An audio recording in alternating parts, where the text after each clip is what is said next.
Olá a todos e todas. Olá, tudo bem? Estamos aqui hoje para falar desse projeto que eu particularmente tenho muito orgulho de estar participando aí desde o começo, que é o projeto Paracanã. Nosso bate-papo aqui de hoje é Paracanã Protegida, novas parcerias a serviço da floresta e seus povos. Como a gente consegue juntar aí tanta gente boa e essa solução tecnológica para proteger um pedaço de floresta que realmente é muito raro, um contexto único na Amazônia. Eu sou Fabiano Machado, sou diretor da Apsis Carbon. A Apsis Carbon é o braço de sustentabilidade da Apsis, uma empresa aí com mais de 45 anos de história e que atua no mercado de carbono desde 2007. Eu sou Carlos Jamel, da Nova Terra. A Nova Terra é uma empresa que tem 21 anos de experiência no mercado, sempre atuando na área de projetos de meio ambiente e infraestrutura, né? E agora nessa área também de carbono, que assim, é uma área sempre foi cara para a gente em termos de floresta, é uma das áreas em que a gente mais trabalha desde o começo. Como eu falei, hoje a gente está aqui para falar do Paracanã. Eles se autodenominam Avaeté, o povo de verdade. A gente percebeu há 3, pouco mais, 4 anos atrás, quando a gente retomou nossa atuação no mercado de carbono, que os verdadeiros guardiões da Amazônia, da floresta, são os povos tradicionais. E não sei se vocês sabem, se vocês conhecem um pouco da história deles, mas os paracanãs eles foram expulsos do seu lar. Eles viviam onde hoje é a hidrelétrica de Tucuruí, onde é o lago da hidrelétrica, e foram realocados para esse pedaço de floresta. São 351 mil hectares que estão hoje super bem protegidos, só que sob intensa ameaça, constante ameaça.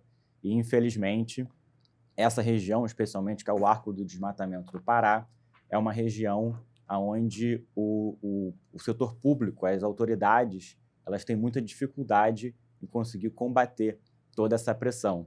E é nesse exatamente contexto desafiador que a gente tomou essa decisão de iniciar o projeto Avaeté, um projeto de crédito de carbono, RED, ou seja, redução de emissões por desmatamento e degradação, como uma semente. A gente criou Juntos pela Floresta com o objetivo de ressignificar o desenvolvimento socioeconômico na Amazônia, no qual o crédito de carbono ele é uma semente para uma verdadeira transformação, onde a gente rivaliza a pressão de fora para dentro com uma pressão de dentro para fora. Então, são 1.500 pessoas em 31 aldeias que estão hoje protegendo aí essa floresta. Paracanã é uma área muito especial, né? Como o Fabiano falou, nessa área do arco do desmatamento, ela se tornou praticamente uma ilha de proteção no meio de uma área extremamente devastada e hoje principalmente ocupada por pastos, né? Então a gente tem ela visível aqui, é uma área tão grande que é visível do espaço, tem ela bem ao lado do reservatório de Tucuruí e vê como o limite dela é exatamente o limite da área de desmatamento. Então, como ela consegue ser uma fronteira realmente, uma trincheira para a proteção da floresta. Essas 31 aldeias estão distribuídas na borda da área e justamente isso configura uma proteção maior, né?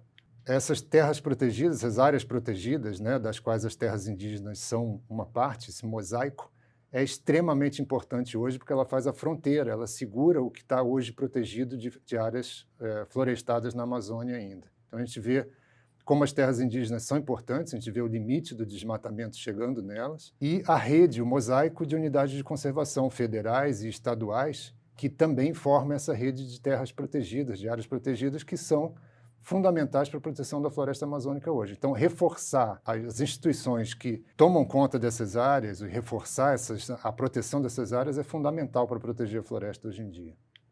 Então, a área monitorada de Paracanã, ela pega o limite da terra indígena, que a gente chama de Project Area, que tem 3.501 quilômetros quadrados, e o entorno de 10 quilômetros, que a gente chama de Leakage Buffer, né, que é a área de possível vazamento, né, na contagem de créditos de carbono, em que você tem, somadas as duas, 6.450 quilômetros quadrados monitorados mensalmente. E o desafio é apoiar essa comunidade indígena na proteção da sua terra. A gente entende que essas ameaças Elas são, claro, uma ameaça à floresta, mas também são uma ameaça à cultura indígena. A Transamazônica, que é uma estrada que imagino que todos vocês conheçam, ela passa na beira de uma das fronteiras da terra indígena. Você tem, como o Carlos comentou, uma série de desmatamentos nesse entorno, provocados, claro, por produtores rurais, fazendeiros. Além desse desmatamento, há ameaças de madeireiros ilegais, caçadores ilegais, e, em breve, a gente imagina aí nos próximos anos, olhando toda a parte de licenciamento de mineração, também vão ter projetos de mineração que vão fazer fronteira com essa terra. Então, são muitas ameaças que essa comunidade ela conseguiu proteger a floresta até hoje. Mas a pergunta é, até quando? E aí, por isso que eles nos chamaram em 2022, nos pediram nossa ajuda para desenvolver um projeto de carbono, que no fim do dia é um projeto deles. Eles estão no topo da governança, da liderança do projeto e precisam apoio financeiro e técnico para poder frear essas ameaças todas. Assim que a gente começou o projeto, que foi em janeiro de 2023, tomamos a decisão de começar o monitoramento por satélite e presencial. Foi a primeira atividade e temos certeza que foi muito acertada, porque sem isso, possivelmente, a gente já teria aí outras ameaças afetando o território, ampliando esse desmatamento dentro da terra indígena. Então, é uma ferramenta que realmente tem ajudado muito nesse monitoramento, nessa proteção, que a gente vai auxiliando a comunidade. Como é que é esse entorno? A maior parte dessas fazendas que ficam no Liquid Buffer, como a gente chama, esses 10 quilômetros, são assentamentos de reforma agrária. São, em geral, pequenas propriedades, são pessoas também com nível econômico baixo, que também precisam de apoio. A gente entendeu desde o começo e entende que, além de trabalhar dentro da TI, trabalhar essas comunidades, a comunidade Paracanã, a gente também precisa engajar e trabalhar a comunidade do entorno, seja para reduzir a pressão de fora para dentro, seja para implementar práticas regenerativas. Então, é um trabalho, claro, de longo prazo. O projeto de crédito de carbono são 40 anos, mas a gente deseja e já começou a fazer esse trabalho não só dentro da floresta, mas também no entorno, com o objetivo de, hoje, reduzir a pressão de fora para dentro e, com o tempo, quem sabe, criar uma pressão de dentro para fora, onde você não só protege a floresta, mas você amplia, você cria corredores ecológicos, porque hoje aquela floresta, como a gente mostrou, ela está totalmente isolada. Um outro ponto importante também de ressaltar é que os rios que irrigam a terra indígena Paracanã, e que são tão importantes como fonte de transporte, fonte de recurso de alimentos para a comunidade Paracanã, esses rios, se a gente não fizer nada no entorno, nas nascentes, esses rios eles têm um risco de secar. Com as mudanças climáticas, cada vez mais a gente tem visto esse impacto, secas cada vez maiores. Então, isso reforça a importância de não só trabalhar dentro, mas também trabalhar o entorno. Claro que é um desafio de tanta complexidade, não é possível fazer sozinho. A gente acredita no poder da rede, a gente acredita numa abordagem sistêmica, e aí, para gerenciar esse projeto, a gente conta com uma rede, com diversos atores. A comunidade, como a gente falou, além de beneficiários, eles estão no topo da governança do nosso projeto, mas você também tem universidades, consultorias, investidores, compradores de crédito, equipes locais, ONGs locais, a FUNAI, o governo, né, o Ministério Público, e, no caso aqui desse nosso bate-papo, a Nova Terra, com essa parceria incrível que a gente tem na construção desse modelo aí de monitoramento florestal. Então, como o Fabiano falou, realmente é um projeto de longa duração, grande extensão de área e com muitos atores. Então, a gente precisa dessa plataforma integradora, né? E são muitos dados. Os dados importantes também que entram logo no começo, além do monitoramento por sensoriamento remoto, são do inventário florestal, né? Então, O inventário vai a campo, né? A turma vai a campo, eles fazem a amostragem, medição das florestas, foram 78 parcelas, só no extrato arbóreo 122 espécies, um dossel médio na região lá de 30, com emergentes de 50 metros de altura, e nesse conjunto de 122 espécies, 14 delas, pelo menos, têm algum grau de ameaça, maior ou menor, né? Então, é uma área muito importante de floresta, e esses dados já estão sendo transportados, né, para a área de mapeamento. No sensoriamento remoto, a gente tem feito, né, com uma região de alta nebulosidade muito extensa, a gente tem trabalhado com imagens Sentinel, radar e óticas, então, trabalhando mensalmente, com a inspeção mensal. Eventualmente, a gente pode usar imagens de alta resolução, de altíssima resolução, e tem possível uso futuro de constelações de alta frequência, né? Então, por exemplo, Axial Space, Daily Vision, são constelações que a gente está vendo no roadmap aí para usar. Então, nós temos 24 meses de monitoramento até agora, são 74 cenas, né, mosaicos já feitos, 67 índices de vegetação variados, 73 mapas vetoriais e mais de 60 gigabytes de dados. Então, é muita informação para você gerenciar e ter organizada a ponto de ser auditado. E isso continua, são 24 meses, continuando por vários anos. Então, esses dados crescem aí linearmente, né, a cada ano. A gente criou um método de trabalho, que é o RED plus GeoMonitor, né? Então, a gente está configurando uma espécie de produto para isso. Então, ele tem uma arquitetura baseada na Esri, né, na plataforma Esri ArcGIS, e a gente começa lá o processo, na parte de processamento e mapeamento, com o catálogo, né, a busca de imagem no catálogo do Sentinel, da ESA. São processados, a gente tem processamento aí na plataforma ArcGIS, usamos também a plataforma da própria ESA para processamento, Agência Espacial Europeia. Isso vai para um estoque de imagens em raster, né, em nuvem, e um ambiente de distribuição de dados no ArcGIS Online. Tá? Então, a gente tem distribuição para a equipe toda, para trabalho. Além disso, a gente tem, na parte de verdade terrestre, acurácia e análise de acurácia e análises estatísticas, né? Análises estatísticas já voltadas para carbono, né? No padrão de metodologia da Verra. A gente criou uma aplicação específica baseada no ArcGIS Web App Builder para facilitar esse processo de amostragem, a amostragem e quantificação dos dados para alteração de cobertura da terra, né, de uso do solo e cobertura vegetal. Além disso, a gente tem na parte de campo o uso da plataforma Survey 123, do ArcGIS também, uso de drone para vistoria e dispositivos em que a gente está permanentemente em contato com a equipe de campo. Na comunicação de resultados, esses dados voltam para o ArcGIS Online, né? São trabalhados, verdade terrestre, correção dos mapas, voltam para o ArcGIS, e aí daí a gente tem os dashboards para acompanhamento de projeto, acompanhamento gerencial de projeto, inclusive pelos Paracanã também, pelos Awaité, e a parte de relatórios técnicos também, que incluem a parte de quantificação para carbono, toda a parte quantitativa. Tá? Em termos de evolução do sistema, a gente tem um roadmap previsto que inclui o uso do novo satélite da ESA, o Biomass, né, que já está em fase agora de comissionamento. A gente deve até participar dos primeiros treinamentos sobre o Biomass agora, a Nova Terra está participando.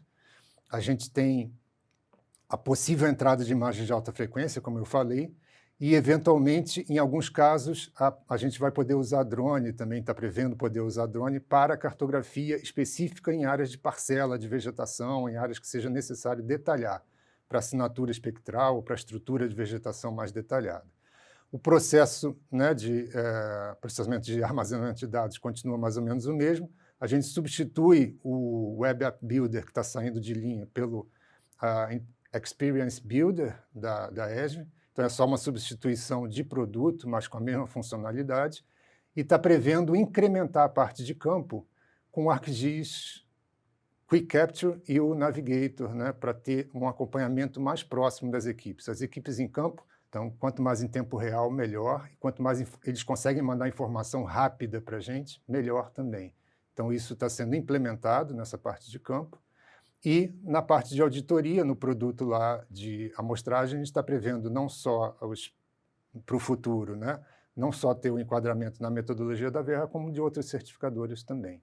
Então, esse é o roadmap que a gente tem de previsão aí para o futuro. Em termos dos painéis feitos, a gente tem o painel de campo, né? Tem um dashboard dedicado para campo, em que a gente acompanha em tempo real os trabalhos que eles fazem.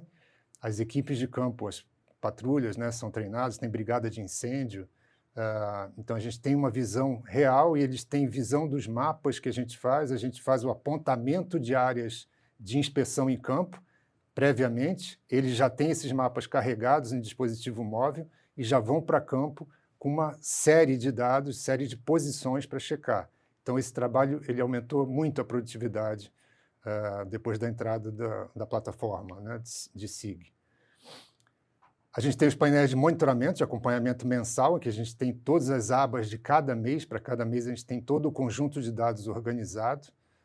E você pode acessar por filtragem, pode mudar para cada mês, para cada tipo de área que você quer focar. A gente tem um painel de monitoramento do desmatamento cumulativo também, que te permite ver como é que está a dinâmica de desmatamento fora da unidade, entender onde é que estão os pontos de pressão mais recentes, né, onde é que estão as partes mais críticas para você monitorar ou fazer a vigilância. E a gente tem também esse painel desenvolvido especialmente, essa aplicação desenvolvida especialmente para a amostragem no padrão da Verra, né, na metodologia VMD 0055, né, em que a gente tem a estratificação do ambiente, a divisão de toda a área em estratos amostrais.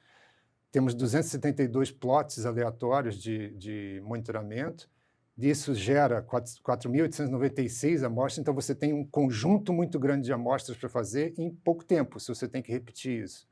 Por isso que esse aplicativo ajuda muito a gente a navegar por todos os dados que a gente tem organizados e fazer a coleta dessas amostras que já ficam prontas para o trabalho estatístico depois. Então, os benefícios alcançados com essa plataforma, a gente tem uma implantação de fluxo de trabalho que é compatível com a metodologia de certificação, tem um fluxo completo que vai desde o processamento de imagens até a parte de condução dos trabalhos de campo, auxílio à condução dos trabalhos de campo e organização dos dados.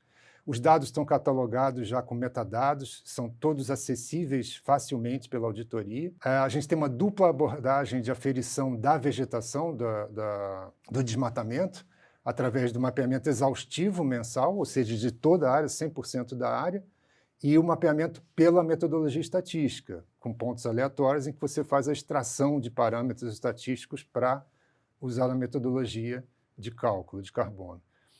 Tem o compartilhamento de dados e atendimento facilitado às solicitações da auditoria. Então, como você tem todo o acervo de dados organizado, você consegue responder mais rápido aos questionamentos e entregar os dados de forma facilitada. E, na parte de campo, a gente tem essa questão da maior segurança das equipes em campo. A gente tem uma resposta, um retorno deles mais rápido, e a gente consegue dar suporte mais rápido a eles, né? Então, esses dados de campo eles são disponibilizados para a gente em tempo quase real atualmente, né? Eles estão usando antena de comunicação via satélite para a internet e os dispositivos celulares sincronizam automaticamente em qualquer ponto que tenha também rede de cobertura celular. Como eu falei antes, o Juntos pela Floresta é um programa que tem o objetivo, a missão de ressignificar o desenvolvimento socioeconômico na Amazônia. A gente entende o Paracanã, esse projeto, como um piloto. Na verdade, e nosso desejo é expandir para várias outras terras indígenas, outros territórios de comunidades tradicionais. Hoje, já no nosso pipeline, que ao longo desses últimos 3 anos, muitas comunidades indígenas conversaram com os paracanãs, pediram indicação, e a gente vem sendo abordado por outras etnias. Hoje soma mais de 4 milhões de hectares potenciais de projeto de áreas que vão precisar, claro, cada uma delas, a gente vai ter que montar uma plataforma WebGIS para fazer esse monitoramento. Todo esse aprendizado que a gente está tendo com o piloto do Paracanã, a gente vai replicar, a gente vai utilizar em outros territórios. Então, como eu falei, a gente, além de querer expandir para outros territórios, a gente também tem na nossa projeção expandir os dados que serão adicionados nessa plataforma, que hoje é mais focado no desmatamento, no monitoramento do uso do solo, mas a gente quer incluir todos os benefícios que a gente vai trazer para essas comunidades, como saneamento, educação, bioeconomia, mapeamento dos açaizais, mapeamento das castanheiras, tudo isso numa única plataforma de gestão integrada, no qual compradores e investidores poderão acessar e entender em tempo real o impacto desse projeto. É algo muito ambicioso que a gente acha que tem um futuro aí muito, muito brilhante pela frente. Como a gente vem falando, é só o começo de uma grande jornada. Então, um pouco aí do nosso trabalho, a gente está muito feliz da parceria com a Nova Terra, né, dessa plataforma que foi construída, e queremos definitivamente avançar aí para outros projetos e expandir esse projeto que a gente gosta tanto. Muito obrigado. A gente agradece a oportunidade da Imagem ESG para poder fazer essa comunicação e ficamos à disposição aí com as empresas para quem tiver interesse da gente dar continuidade, trocar ideias e, eventualmente, partir para novos projetos. Obrigado.